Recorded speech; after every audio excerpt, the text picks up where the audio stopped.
ubicamos en el Aeropuerto Internacional Alfonso Bonilla Aragón. Voy a las casillas de Avianca con destino a Medellín. Aeropuerto Internacional José María Córdoba.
Estamos esperando un reporte meteorológico de Río Negro, ya que el reporte actual muestra el aeropuerto cerrado. Ya confirmamos con la empresa y con operaciones. Hay que esperar a que se abra el aeropuerto de Río. Sí, ahorita que salimos estaba sin otros. Por lo cual es despegamos y apropiado iniciar el vuelo para ir a sostener y pronto tener que proceder al aeropuerto alterno.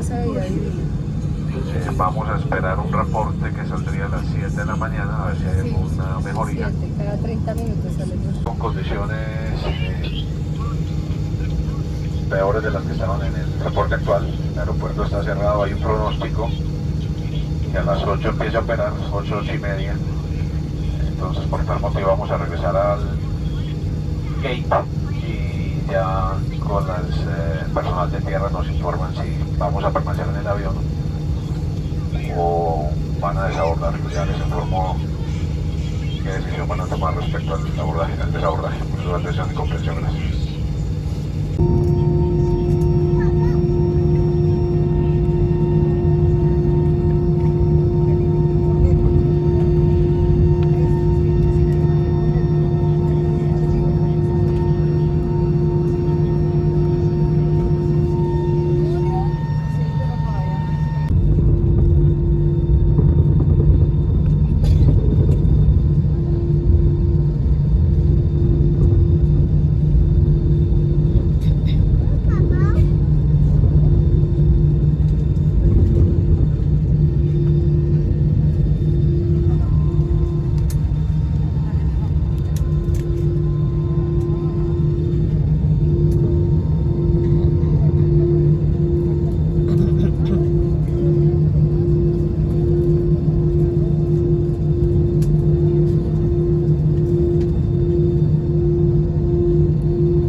al Aeropuerto Internacional José María Córdoba.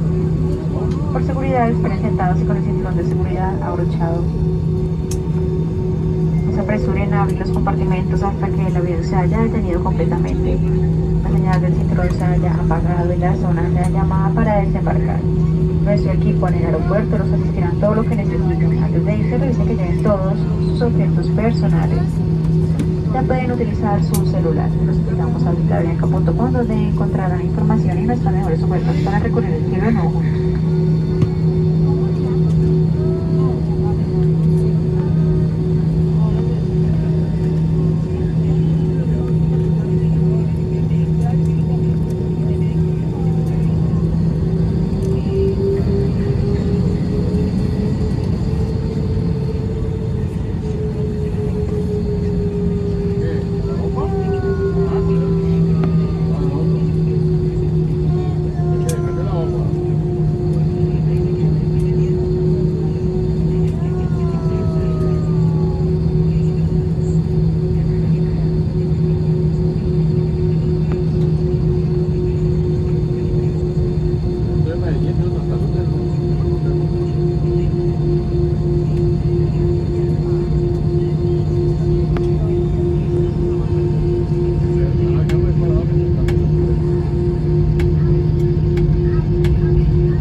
Hasta luego. Hasta luego.